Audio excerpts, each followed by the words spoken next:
Hey, it's Pastor Dan from Dexter Gospel Church with another Proverbs Practical. Thanks for watching. Our verse today urges leaders to prioritize justice over influence. We're in Proverbs 29, verse 14, and it says, "The king that faithfully judges the poor, his throne shall be established forever." So in the previous verse, God had reminded us that rich and poor, moral and wicked, everyone has their life from him. And we should remember that when we deal with others. Now Solomon applies that truth to the king, to the ruler who sits in judgment and decides court cases. There would be a temptation to disregard the poor, especially at the level of the king's throne, the equivalent of the Supreme Court to them. The poor person's case might not seem very important compared to the cases of those who had great wealth or enormous businesses or huge political clout or influential connections. But justice is most important for those who do not have the means to secure it for themselves. So God commends the king, who is diligent in judgment, not just taking the big flashy cases or the influential ones or dealing with the powerful and rich only, but caring enough even to judge the poor. Make justice the priority in court cases, not how much money the people involved have. Now, this doesn't mean the king always rules in the poor's favor. That's not implied here. If a poor person did wrong, they should be judged for that, and they shouldn't be excused because they aren't rich and powerful.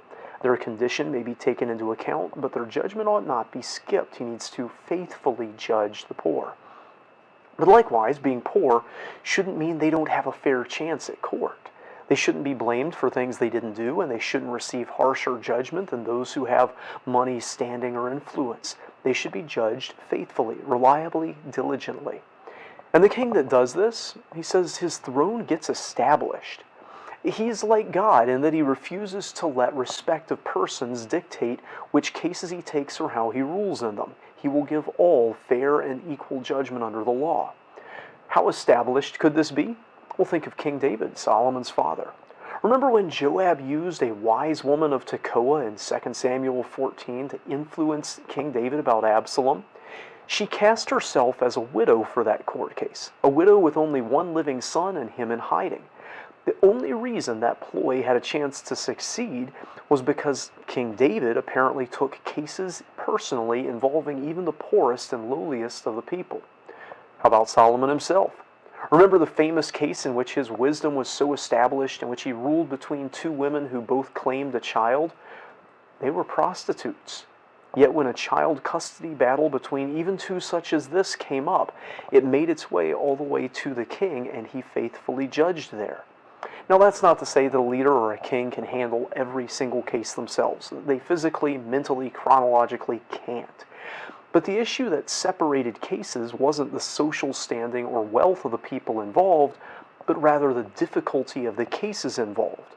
The kings willingly took on thorny and difficult cases, even involving the poor, lowly, and criminal. Well, how did that work out for them, David and Solomon? How established were they? Well, their descendants reigned for centuries in Jerusalem, and their descendant, Jesus Christ, will reign forever.